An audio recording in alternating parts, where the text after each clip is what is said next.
হঠাৎ করেই নেপালে সামাজিক যোগাযোগ মাধ্যমের উপর কড়া আঘাত হেনেছে দেশটির সরকার। ৫ সেপ্টেম্বর থেকে বন্ধ করে দেওয়া হয়েছে ফেসবুক, ইনস্টাগ্রামের মতো জনপ্রিয় প্ল্যাটফর্মের অ্যাক্সেস।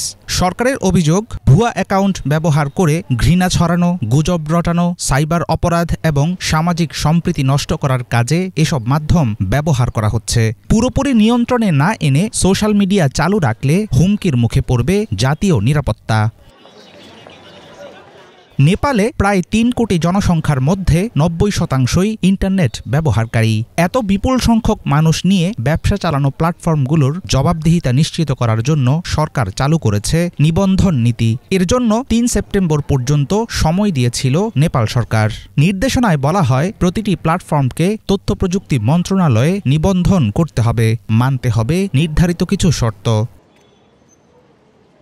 সরকারি কর্তৃপক্ষ জানিয়েছে, টিকটক, ভাইবার, উইটক, নিমবাজ এবং পপো লাইভ শর্ত মেনে নিবন্ধন করলেও ফেসবুক, ইনস্টাগ্রাম সহ কয়েকটি বড় প্ল্যাটফর্ম নির্ধারিত সময়সীমার মধ্যে কাজ করেনি, তাই বন্ধ করে দেয়া হয়েছে তাদের অ্যাক্সেস। এর ফলে বিপাকে পড়েছেন অসংখ্য ব্যবহারকারী।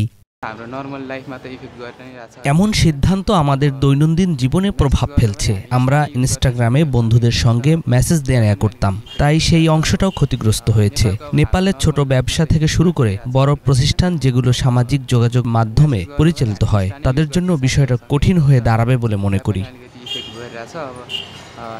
নেপাল সরকারের এমন পদক্ষেপের বিষয়ে ফেসবুক, হোয়াটসঅ্যাপ ও ইনস্টাগ্রামের মূল প্রতিষ্ঠান মেটা কোনো ধরনের মন্তব্য করেনি। ফলে কবে নাগাদ প্ল্যাটফর্মগুলো নিবন্ধন করে আবার চালু হবে তা এখনও অনিশ্চিত। তবে বিশ্লেষকেরা বলছেন, নেপালের মতো ইন্টারনেট নির্ভর দেশে এমন সিদ্ধান্ত ব্যবহারকারীদের জন্য বড় ধরনের ধাক্কা হয়ে দাঁড়াবে।